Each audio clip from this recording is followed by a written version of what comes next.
All right. Hello, everybody. Welcome back to our Conquering Imposter Syndrome workshops with Edward Hanna. So I'm not sure if everyone has been here for the first session, but if you aren't, you're very welcome. My name is Shannon McGowan, and I'm the resilience worker for business in the community in Northern Ireland. And this is Edward Hanna from Utopian Learning. So Edward's going to be our facilitator for the next 3 weeks. So today we're going to talk about, I suppose, the 5 types of imposter syndrome that's out there. And if you didn't catch up on the first session, there is a recording. I have sent it out to everyone that's registered, but if you maybe need it again, so just give me a shout and I can send that back out in an email. I'll be here in the background if you have any questions or any concerns, or if you even have any technical difficulties. That's what I'm here for. But other than that, I'm going to hand you straight over to Edward because we do only have the hour. Questions, Edward, you're quite happy. If anyone has any questions, do come off mute or raise your hand or flag yourself, and we can get those answered for you, or there is time at the end as well. Yeah, I'm more than happy, either or, folks, whatever suits yourselves. If you want to keep them all to the end, great. Or if there's something you want to ask as we're going along, please jump in. And we do always have people asking questions in these workshops, don't we, Edward? You always get a lot of questions. Loads of questions, and questions are good because it makes me think as well as yourselves. I always say to people, listen, I am by no stretch a guru in all of this information. I've had to learn it for myself because of my own journey. So sometimes people ask me questions that I have to go away and actually be quite mindful in terms of thinking about the answer, because again, we're all growing in knowledge and learning together. So listen, my apologies for last week. As I said to Shannon, I just had a little personal issue come up last Tuesday. So thank you for bearing with me. And again, what we looked at last week was just the basics of what this imposter syndrome is. What does it mean to us? A little bit of reflective work, I think, for some of us maybe engaging with the idea of imposter syndrome for the first time. So we looked briefly just at the 5 types or sequences of imposter syndrome. And for some of us, we may find ourselves in one of those. Certainly, whenever I first looked at this, I found myself pigeonholed in a couple of different sequences of imposter syndrome. And that's fine, because what we're going to look at today is these 5 sequences in a little bit more depth. More importantly, to understand then how we can help conquer the different sequences of imposter syndrome. So if we find ourselves in one of these, or certainly connect with one of these, some of the stuff we're going to talk about today will help you in one of those areas. For some of us, we may have imposter syndrome across a number of the sequences, and that's going to take a great deal more work, a great deal more commitment, and importantly, a little bit more time probably spent learning and supporting yourself around each of these sequences. And importantly, what I say to people is, listen, sometimes you can actually work across all of the sequences at once. You don't necessarily have to wait until you've conquered one sequence of imposter syndrome in order to start a process or a journey to help yourself with the secondary. A lot of the stuff that we're going to talk about today, you'll see, would be beneficial, certainly across a number of the different types of sequences. So before we start, as I said, what we're going to look at today is this conquering the 5 types of imposter syndrome. We're going to then look over the next few weeks about managing our emotions and building confidence. Why, you'll understand today when we start to get a little bit more in depth about this importance of understanding our own emotional, not necessarily well-being, I'll leave that to others, but importantly, the process of how we actually use our emotions to do what we want to do, rather than our emotions being used to push us into things or to take us into areas that we don't necessarily want to be or where we don't want to go. So we're going to look at that. We're also going to look at this building confidence. Confidence is a big component of supporting yourself away and conquering the sequences of imposter syndrome. And part of that for me is understanding both your purpose and your worth, and taking you through some of the the processes that we can do for ourselves in terms of dealing with those two massive, massive big questions. What is your purpose and what is your worth? But ideally, understanding your worth and your purpose ensures that once you've conquered imposter syndrome, that you never put yourself in that position again. It never comes back. You're aware of the things that you did before. And then we'll have a little look. Hopefully, if we get time, we'll talk a little bit about what I call self-esteem, rediscovering your values. Because a big component of imposter syndrome happens when we move away from our values, what is important to us. We find ourselves drawn into doing things that necessarily aren't where our values in life lie. And that's where imposter syndrome has an opportunity to sneak in and start bedding down and rooting those branches. That ultimately what we're going to look at today is how do we cut those off? How do we move on from those? Okay. So for those that weren't here last week, this is what we're working with. The 5 types of imposter syndrome. Okay, and we looked at these: the perfectionist, the superhero, the expert, the natural genius, and the soloist. And for those that were here the first time, you'll know hopefully and what those mean. But what we're going to do today is we're going to take each of those 5. We're going to break them down into how do we conquer, how do we get past, how do we move on, how do we progress, how do we ensure that this type or the sequence of imposter syndrome can essentially be gone from your mindset. Okay, you did hear me last week saying it's okay to still experience a little bit of imposter syndrome. People talk to me about conquering it. Conquering it is being mindful of moving away from the things that provided the bed or provided the garden in which imposter syndrome was allowed to grow. It's always good to still keep hold of a little bit of imposter syndrome, even whenever you've moved on from it, because it allows you to be aware of ensuring that you don't go back in that journey in life. So where we want to start with is the first one, the perfectionist. And again, if we can recall those that experience this type of or this sequence of imposter syndrome, a lot of people come sort of the rationalization of this through being a micromanager. Okay, so if you've ever been accused of being a micromanager, maybe if you have difficulty delegating, even when you're able to give other people tasks to do, and do you feel frustrated and disappointed in the results when you do give things for people to do? Again, do you feel like your work must be 100% perfect 100% of the time? Do you always hold yourself in the highest standard? Maybe for some of us, even if you deliver a successful presentation, you'll still kick yourself because you forgot one little minor detail. And again, perfectionists, as we know, are people who never settle for less than gold. Anything else to them is a failure. And for this type, success, as we know, is rarely satisfying, because people who have this type of sequence of imposter syndrome, they believe they could have done even better than they have achieved. But as we know, that's probably neither productive nor healthy. You don't get time to celebrate achievements. And perfectionists are quite prone to burnout. Okay. So how do we get past this type of imposter syndrome?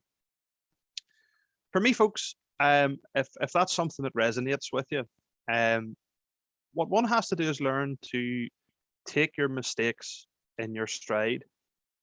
You got to view them as a natural part of the process. It's okay to make mistakes. In making mistakes, we learn. And in addition, pushing yourself to act before you're ready.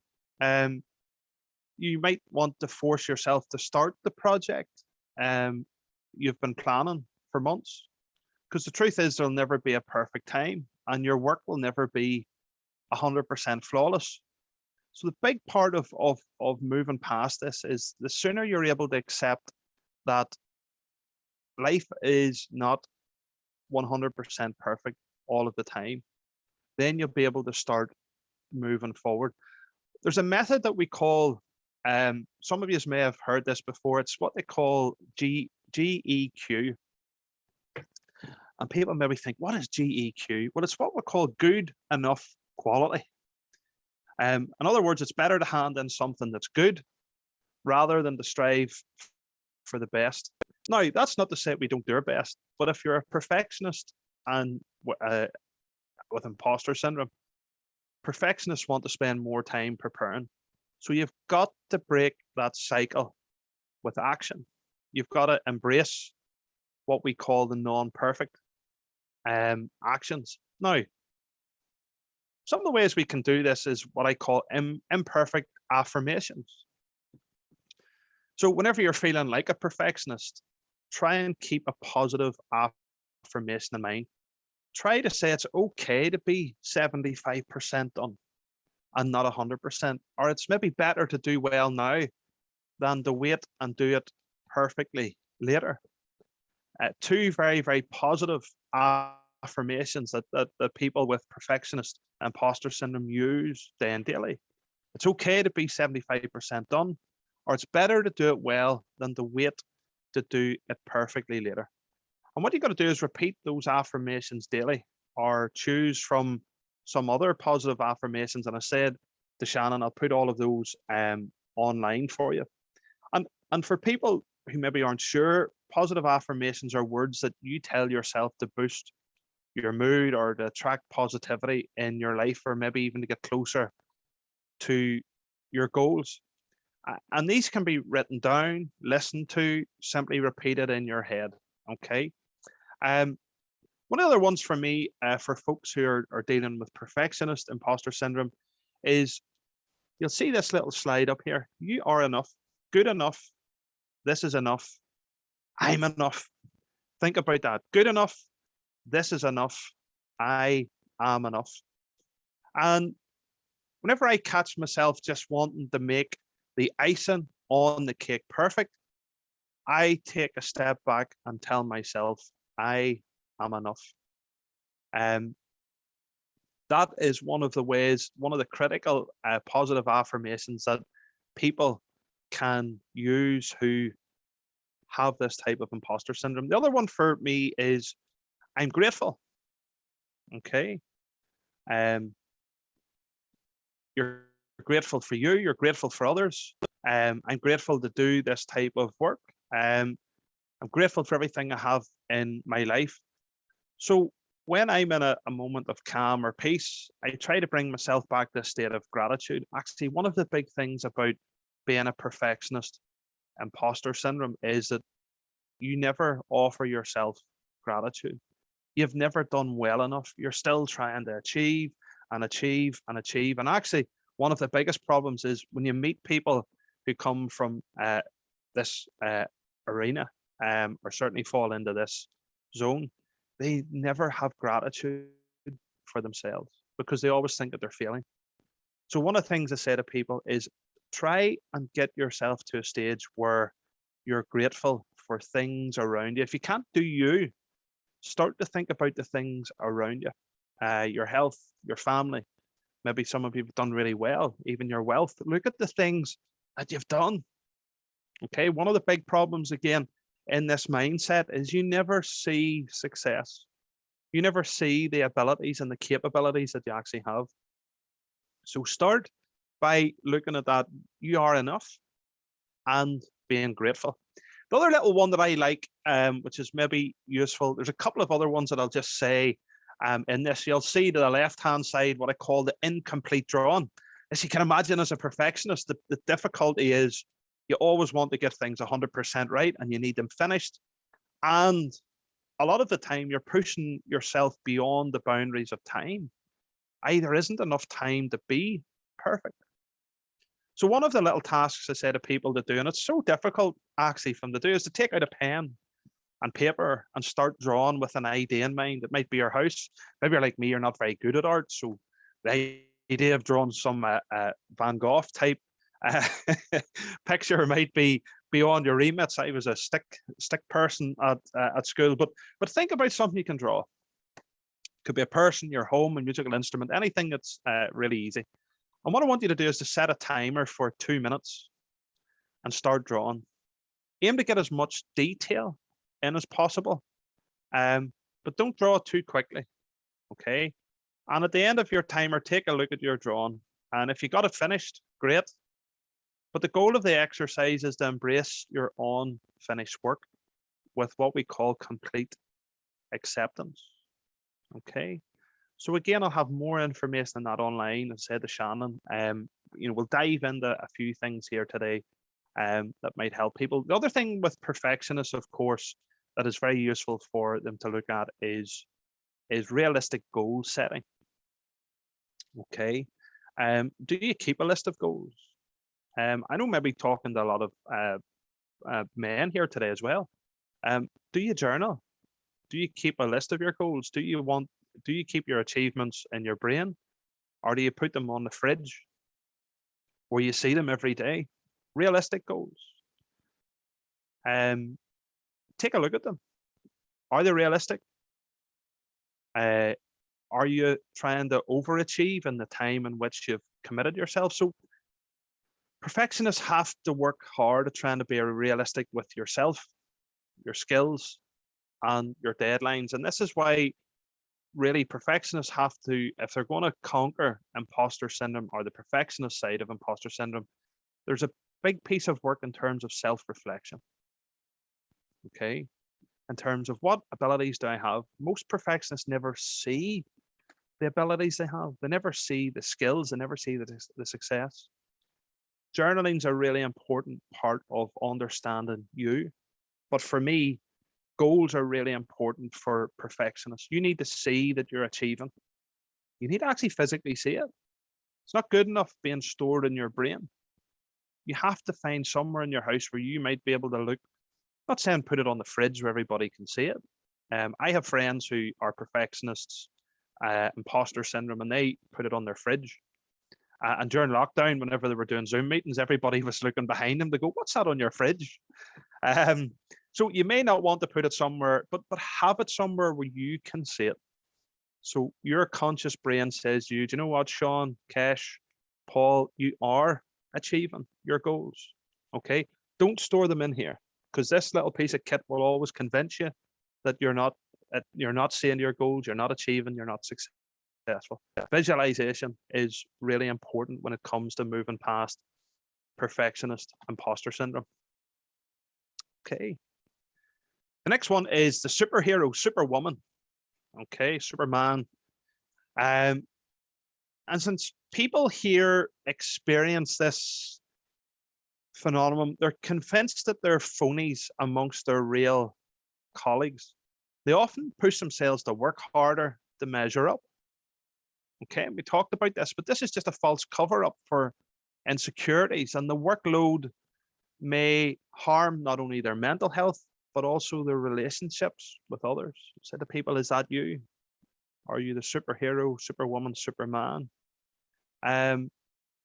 We talked a little bit, folks, just again, recap, I don't want to take too long, but do you stay late at the office than the rest of your team, even past the point that you've maybe completed the work for today and you're starting the work for tomorrow? Do you get stressed when you're not working and probably find downtime completely wasteful? That was me. I seen that.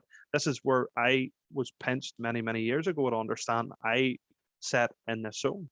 Have you left your hobbies and your passions and let them fall by the wayside and sacrifice that for work, for business? Are you juggling multiple tasks at once? Maybe work, chores, school, family life, maybe a little side hustle, side business that you maybe have gone on as well. And as we know, imposter workaholics are actually addicted to this thing called validation. Okay, and their validation comes from working, not to the work itself. Think about that. There's a very distinct difference, folks. I'm not saying to all those people who are hard workers and work hard, that's not where this comes. It comes from working, not to the work itself. Okay. So what you got to do is to start training yourself to veer away from what we call external validation. And validation is looking to others to basically give you your nod, to say, you're doing well. You've got a place in society. I can see what you're doing and I like it. Many, many different ways that we look to other people for validation. But validation is very, very key to the superhero, the superman, the superwoman, imposter syndrome. And listen, no one should have more power to make you feel good about yourself than you, even your boss. If your bosses are on today, it's right, it's true. Your life shouldn't circulate around people giving you a stamp of approval. So what we got to do in this area is we got to learn to take constructive criticism seriously, but not personally. And as you become more attuned to internal validation and able to nurture your what we call inner confidence, and this is why confidence is so important here. Most people who start to suffer from the superhero style imposter syndrome is because their confidence and self-esteem starts to fall. Okay. How do we start to fix this then? Okay, how do we start to move beyond this? The chances is if you're running in super mode, okay, I like that. I love that thing, super mode. Okay, if you're running in super mode, you're always a people pleaser. You're probably striving to do good, not only for yourself but for others. You want to impress. You want to take on extra responsibility. You want to get your ideas out there. And a people pleaser for me is someone who try hard to make others happy. Okay, they'll often get out of their way to please someone, even if it means taking up their own valuable time or resources. So there's a great academic around this, a lady called Dr. Remember her name, Susan, like Dr. Susan Newman. Okay, and she talks about this superhero phenomenon quite in depthly. Because the idea of people pleasers, we all know we want everyone around them to be happy. I'll do whatever it takes to keep people in that way. It almost, as she would say, becomes an addiction. And that constant validation gained from being a people pleaser makes them feel they are needed and indeed useful. So one of the ways in which we take this back is, let me get back to you. It's my favorite anti-pleasing people phrase. When somebody asks you, could you do something? And everybody wants, I can do that tomorrow, I can do that next week, or I can do that whenever for you. Yes, I'll do that.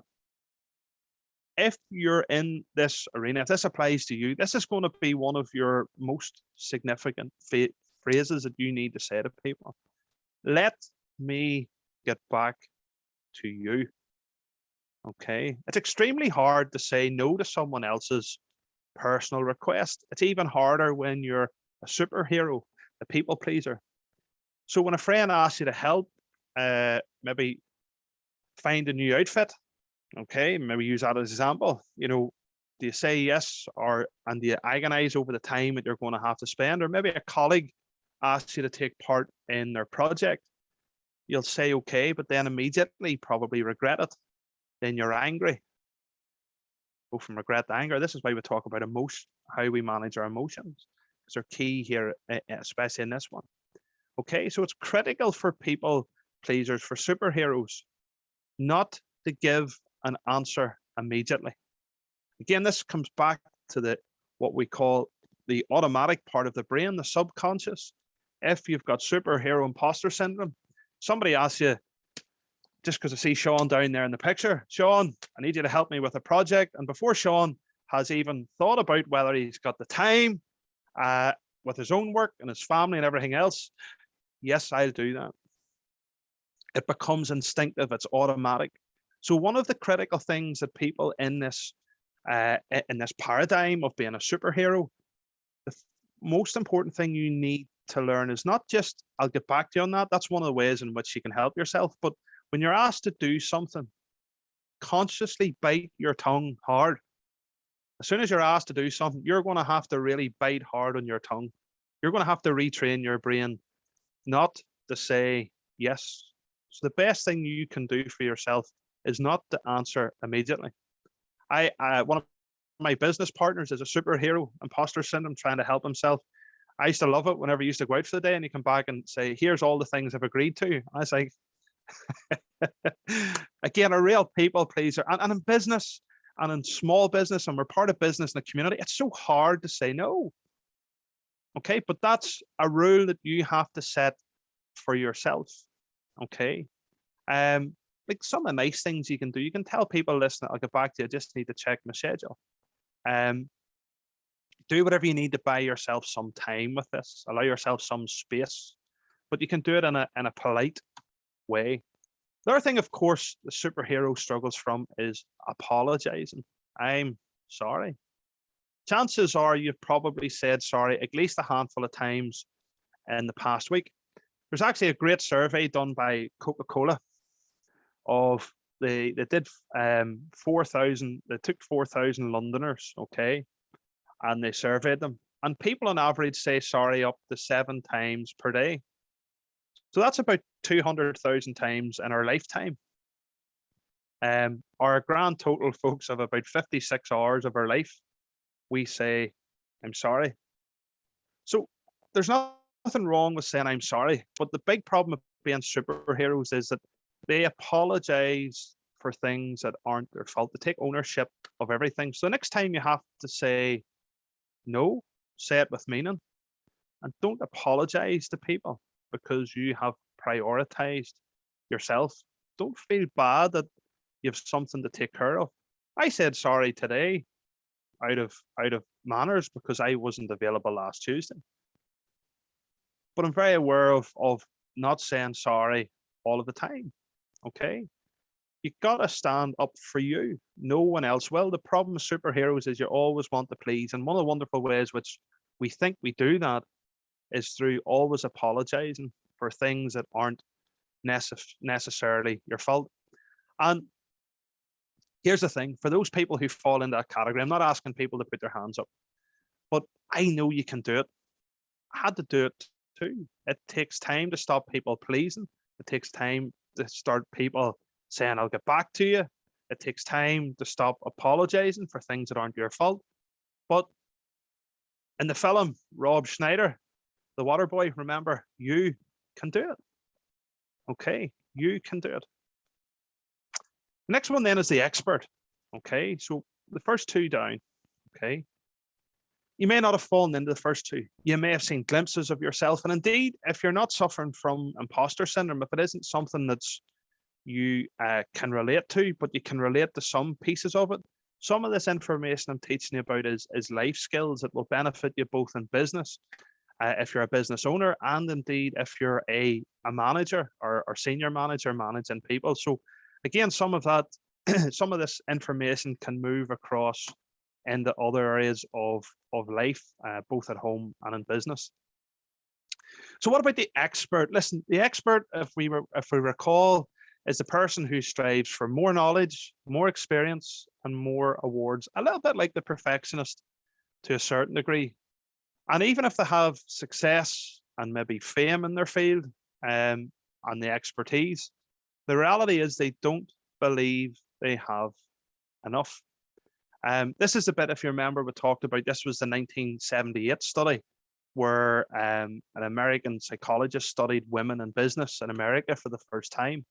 And this was the first, this was kind of the first look at imposter syndrome, and the first one that come out, the first method behind it was professionally accomplished women who constantly felt that they were underachieving, or they were just fooling around, or whether they're just there by luck. Were actually they were there because they were incredibly fantastic at what they were doing. And experts strive to be perfect. Again, a little bit of a relationship between themselves and the perfectionist, because again, they want to please others, and they feel like an imposter where there's nearly like there's always somebody better than them out there. This tends to apply to a lot of academics, people who maybe do a lot of studies, as well. You know, some of the outward symptoms of this is people who tend to prepare by doing reading, doing courses, doing training all of the time, constantly training, learning, training, learning, reading, and there's nothing wrong with that. Okay. But when it becomes an access of what it is you actually need to do your job or to do what you need to do in life, then that's where it becomes a problem. Sometimes also experts maybe avoid applying for jobs because they don't believe they meet all the qualifications. And even if you've been teaching or working in your job for years, they still feel that they're not enough. Again, it applies. See, a lot of people in academics, a lot of teaching staff have this expert imposter syndrome. And it's true. Listen, City, there's always more we can learn, but striving to bulk up on your skill set can certainly help you make strides professionally and keep you competitive in the job market. But taken too far, the tendency is for me to endlessly seek out like more information, and it can actually form it's a form of procrastination, folks. So what I say to people is, if this is one that applies to you, how we start to break this down is practicing what we call just-in-time learning. Now, we all know what came through COVID, and it probably was very difficult for people to practice just-in-time learning because people were getting more qualifications thrown at them. I call them in my part of the country, there was more qualifications coming than you could shake a stick at. But every time you look, Queen's and University of Ulster and all the providers were offering courses month in, month out for people. But what we need to do is start practicing this just-in-time learning, and this means acquiring a skill when you need it. Now, folks, I hate to say this, but we're actually generations, our generation's coming behind us. Anybody, just a quick show of hands, anybody got teenagers at the minute? Anybody got teenagers at GCSE and A level? Yeah. It's quite interesting because actually the way in which education has completely changed. We probably, most of us in our 30s, 40s, 50s, and maybe a little bit older, we went to school and we had to learn all of this information. Even though I can't speak Spanish or join two batteries to make a wind turbine at the house through my lack of physics knowledge and all the rest, all that stuff fell by the wayside. We're now in a paradigm where we have what we call this in-time learning, and you'll see that from teenagers because they don't revise, but I don't want to study that, I don't need this, I don't need that, I don't need the other. There's the view that what you do is that you acquire the skills that you need in relation to your responsibilities, rather than trying to hoard knowledge for false comfort. Okay, we probably grew up, a lot of people have this because the education system we grew up in, you needed to store all of that knowledge, and that actually give you expertise, credibility, all of those types of things that come with that. The generations coming behind, of course, if you've got teenagers or even younger, you'll see they have more of this view of what we call in-time learning. So if you're not sure exactly what it is it's just learn what you need to do to perform in your job or your career, but not hoarding knowledge for false comfort. Okay, so that's one of the ways in which we can help as the expert. The other thing for me that I've said to people who suffer from this type of imposter syndrome is one of the best things to do is actually to mentor. Okay, because on the flip side, the problem is that you've got all of this knowledge, which you actually don't believe you have. And whenever you're asked to either showcase it or you're asked to take a promotion or to do a different job, you feel that you don't have the expert knowledge. Again, it's the way in which the brain works. The trick of this is a little bit like anxiety. It tricks you into believing that you don't have the expertise. And I'm sure there's many of us have been in that position where you're very good at your profession. You have all the information you need to do it. But for some precarious reason, you just feel that you're an imposter, that you don't.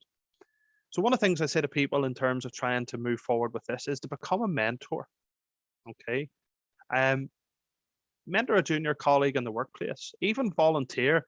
If there's not the ability to mentor in the workplace, there are many community groups, many organizations where you can go and mentor young people who maybe haven't did so well at school and are going around for the second time in their careers, or maybe older people who are wanting to learn about things that go on in society today. And what that does is it consciously starts you to become aware of actually the knowledge that you do have, the expertise and the abilities that you do have. I know there's a couple of people on here today. I was talking to one of them at the end of the last session. He said, this is the one for me. I've studied all my life, have all of the knowledge, read books, read this, have more degrees, they're coming out of my name. But I still don't think that I have the knowledge and the ability to do the job I'm doing. Mentoring, that's the subconscious brain telling you that you're not good enough. The conscious brain becomes aware that you do have the expertise once you start to mentor people.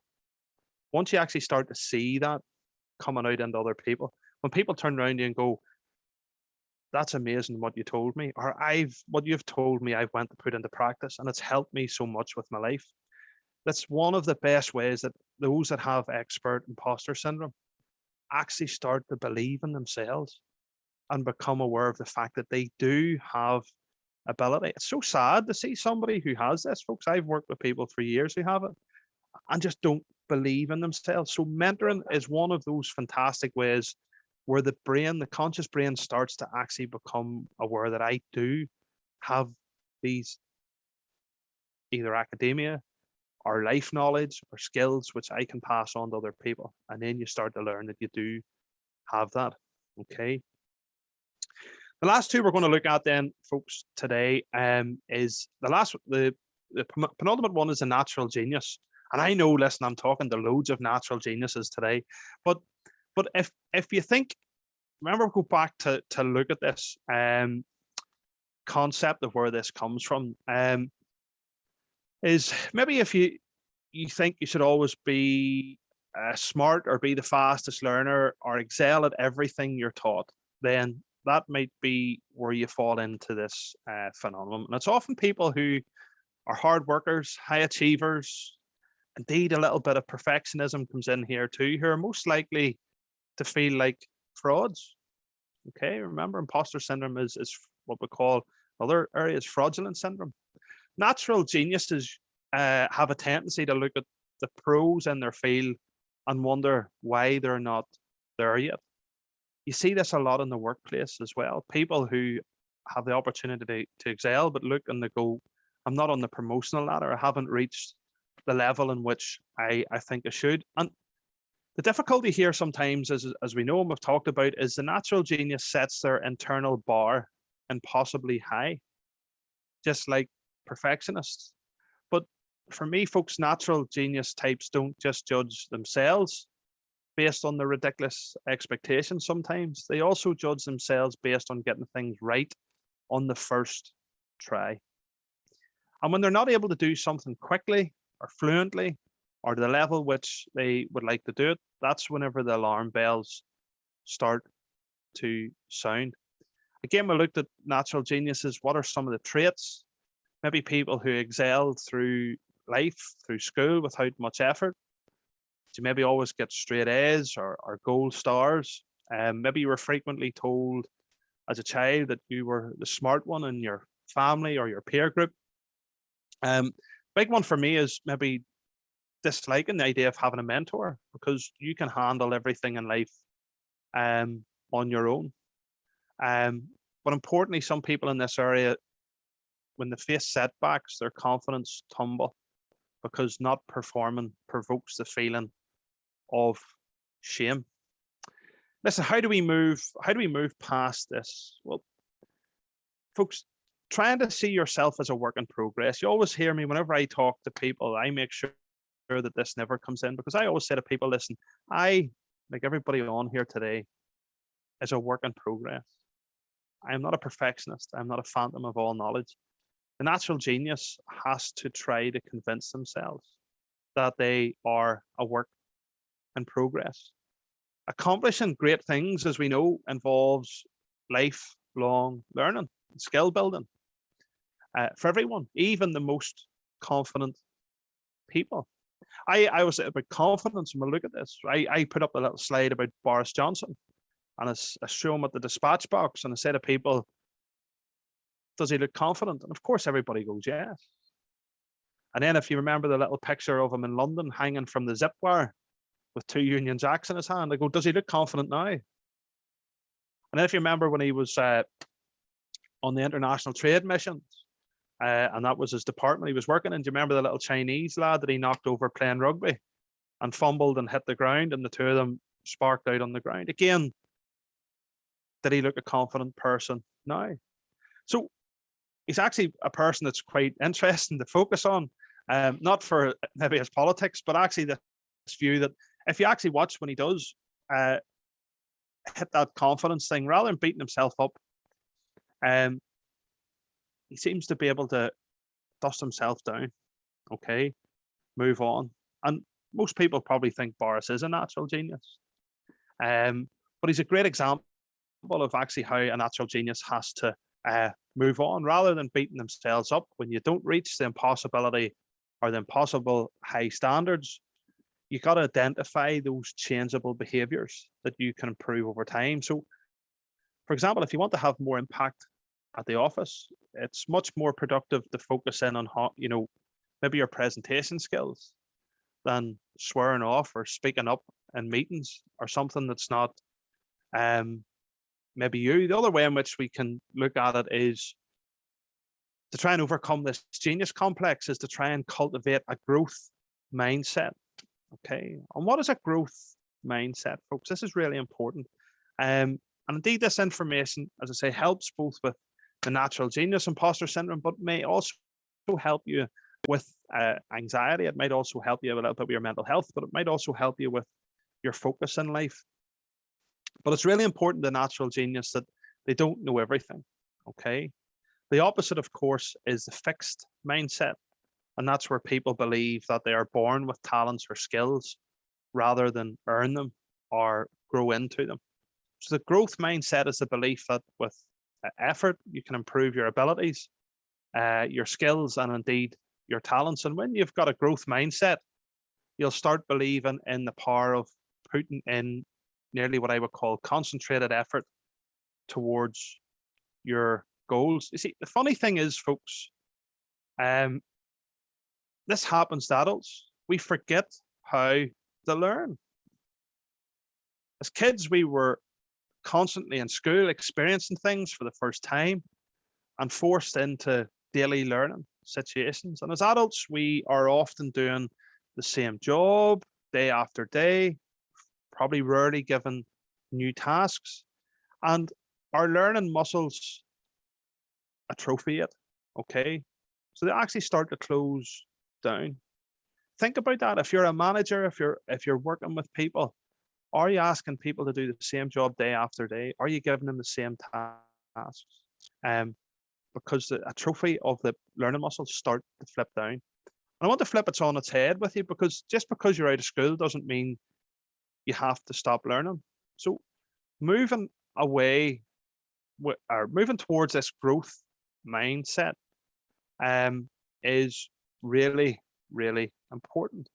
Again, I'll share some research with you. There's a great lady called Carol Dweck, South African, and she found that those who are wired to learn succeed more.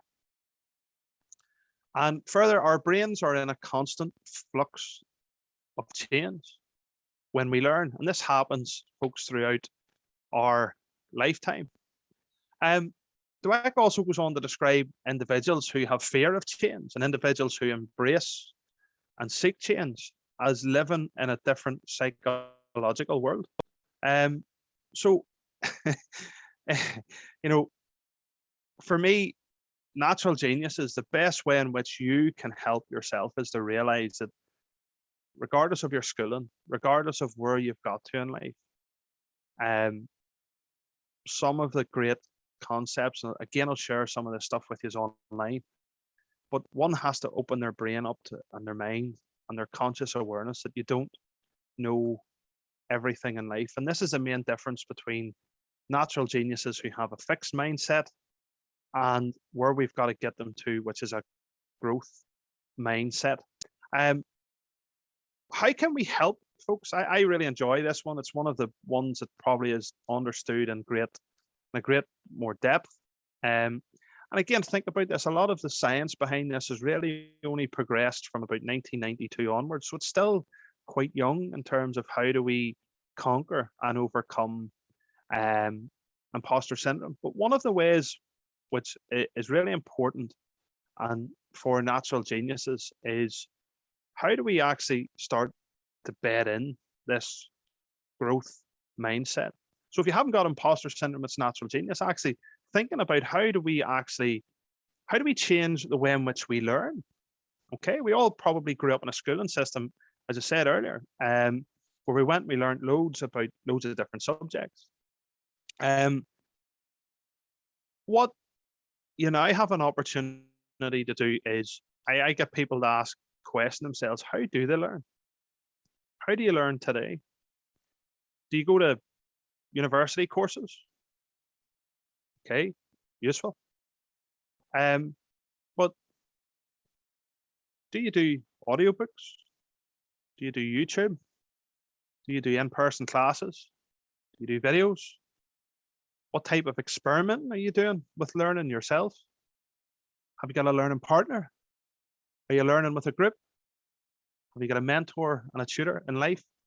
All of that's all quite new to how we come through learning and education ourselves. How can you do it? How can you really get into this? Like, you can listen to an audiobook or a podcast when you're on your way to work. Some of us might take the train in the morning. You might spend 20 minutes a day. People hear me call the 90-10 rule, taking nearly, for most of us, 98% of our life is an automatic pilot. Okay, only about 2% of our day we actually do things that we want to do. So maybe taking 20 minutes each day to read a chapter of a book. Maybe take a lunchtime class. This is what part of this is. This is fantastic. This is a new way of learning a lot of things. But importantly for the natural genius, this is one of the ways which helps them realize and starts to build learning around things that they need to know. Maybe watching videos, taking a little class after work. Maybe your wife, husband, boyfriend, girlfriend, partner at home, engaging them with some learning as well. The last one we're going to look at today then is a soloist. The soloists, as we know, are people who feel as though asking for help reveals their phoniness. Okay. They're what we call soloists. Again, we looked at this, the rugged individuals, and they believe that they can do everything themselves and prefer to do things without asking for help.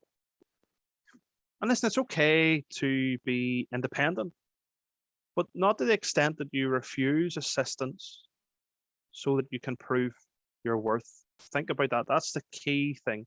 It's okay to be independent. It's okay to be an independent business, an independent retailer, do projects on your own, manage teams, but not to the extent that you refuse assistance so that you can prove your worth. Again, I say to people, does this apply to you? Do you feel that you need to accomplish things on your own? Do you feel that you don't need anyone's help? Do you maybe frame requests in terms of the requirements of the project rather than your needs as a person? Do you always close the door to other people whenever people are looking to give you help as well? Maybe some people prefer solo projects versus group tasks. So realize the soloist is worried about being seen to be the fraud that their brain has convinced them that they are. And this rugged individual, they realize they have to realize that there's no shame in asking for help when you need it. If you don't know how to do something, ask a coworker. If you can't figure out how to solve a problem, seek advice from maybe a supportive supervisor, or even if it's about where you're going in life, maybe even a career coach. This is probably one of the hardest imposter syndromes to fix. Very hard. But the problem of not asking others, maybe because sometimes you haven't found the right people. So I always look at this in two ways from my own experience. Imposter syndrome in the soloist arena can arrive because you don't feel that you want to expose yourself to the limited knowledge that your brain has convinced you that you have, or the limited abilities. But there's also the flip side where you may not have found the right people in your team. You may not have the right people around you that can do the work that you need to do. So one of the ways in which we try to help people with this is two things. It is right that the soloist imposter syndrome does bed down a lot in the workplace, because people feel that they don't have the right professionals, they don't have the right peer support, they don't have maybe the accountability to do the things that they want to do. So sometimes I say to people is to join a mastermind group. Okay, there's loads of them online. It's an opportunity where you can go and talk to like-minded people, like-minded professionals. Some organizations, some mastermind groups are also known as personal boards or boards of directors or advisory boards. You may have them in your own workplace, and these are people with specific skills and abilities, which the soloist will find really, really important, being able to go and talk and learn from these people who may have the skills and the abilities to help them. So that's one way in which we help fix it, is that yes, there is a rationalization that some people who have the soloist imposter syndrome have not had the opportunity to work right with the right people or spend the time with the people who can help them. The second way in which we have to work, and this is the hardest, this is the most difficult one, is working with people to get them to understand that they can't solve all of the problems. They can't do all of the things that they need to do. And indeed, it's very important with business and community, because I know a lot of membership are probably people who run small businesses where you have to be the soloist continually, because you maybe don't have staff, you maybe don't have budgets to bring specialists in and all the rest. So this becomes a pandemic. Actually, one of the biggest things I see in small businesses is this soloist imposter syndrome. And it becomes ingrained. And after about 2 or 3 years, people who generally work on their own find it really difficult to start opening up to work with other people. So one of the very simple ways in which I talk to people about is mapping your day out with tasks. Okay. Now that can be very hard for people who are soloists, because it actually does take a little bit of time. But even if it's a Sunday night, before you go to bed, planning your week out, the way in which people improve from this is long and arduous. It's convincing the brain that actually, whenever you see and there's mine there, Monday through to Friday, all my tasks and who's doing what.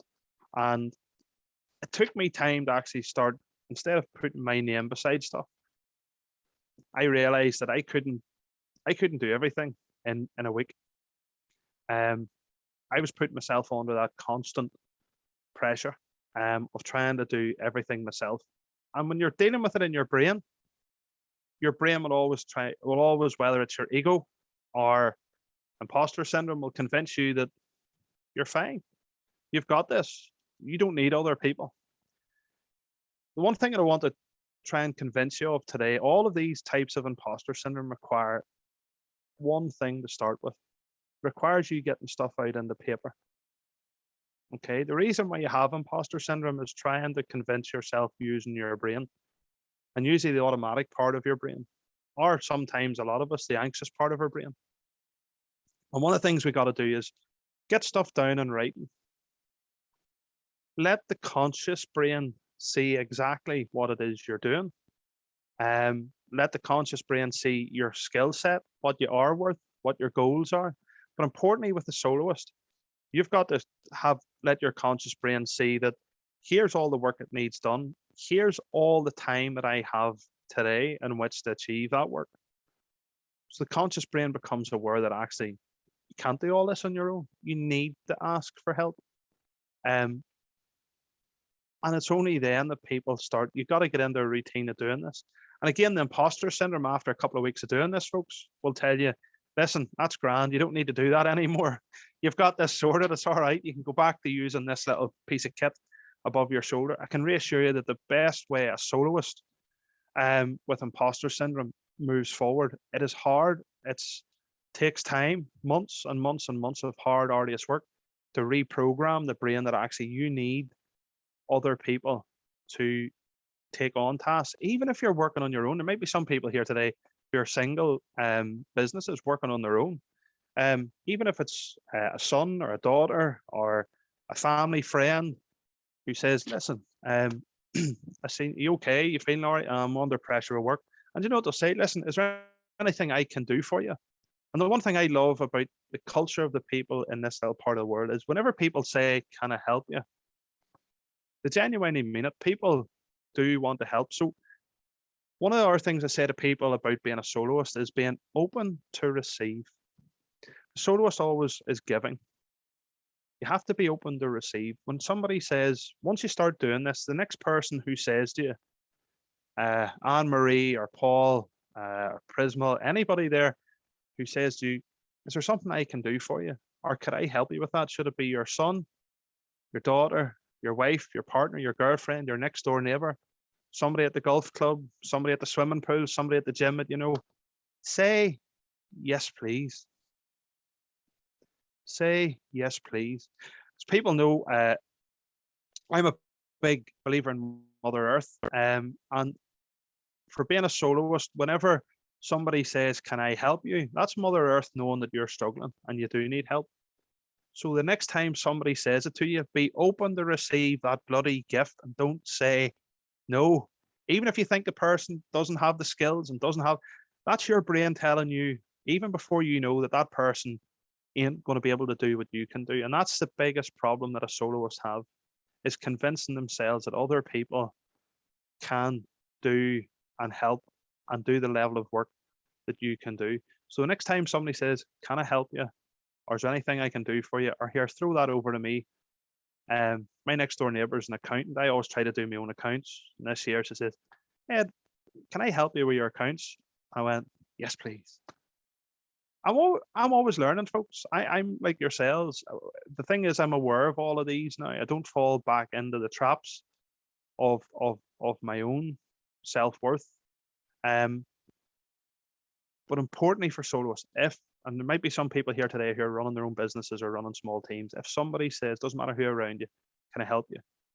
The first thing you're going to think of, I'm going to have to spend time showing that person what I need to do. So it's not worth it. Think about it as a present. Think about it as a gift, because Mother Earth knows you've been struggling and she's presented you with a gift. So no matter how you go, I'm going to have to spend time with that person, whatever it is, go and do it. Okay. Because that's one of the things that will help you end dearly with that type of imposter syndrome. Folks, that's hopefully a little bit of an in-depth into the 5 types of imposter syndromes. They're set the brackets, the methods, the way in which people like to define the different ways. You can see for me as a lay person, or I always say a 9/8. And if you don't know what a 9/8 is, it was the common nail that was used in the shipyard. Everything was done with a 9/8 nail. So I'm a 9/8, just like hopefully a lot of people here today. And what you probably find from the theory behind this is there's a lot of overlap between the different types of imposter syndrome. And that's why whenever I teach people about how you overcome it, a lot of the stuff is transferable between the different types. Academics are great at being able to put definitions on things and seeing subtle differences. But the reality is, for people who are 9/8s, we want to be able to help ourselves without getting caught in all of the deep detail of this stuff. So a lot of the things that we talked about today will be able to come across all of those different types, maybe not specific to some. But again, if you need to go into more detail, Shannon, I know you'll have the recording again, because I know there's a lot there for you to maybe grab for the first time.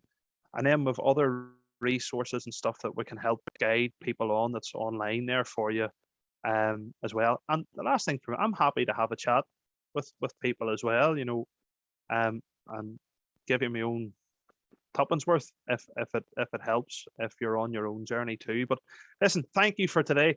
Any questions or anything people have, see. So this is like, yeah, good. Yeah, very good, Paul. Yeah, perfect is Edward, the thank enemy you of so good. much. I was going to say there is actually quite a lot of overlap, I suppose, between the different types because I can see myself in lots of them and so much valuable tasks and actions that people can take. So thank you so much for that.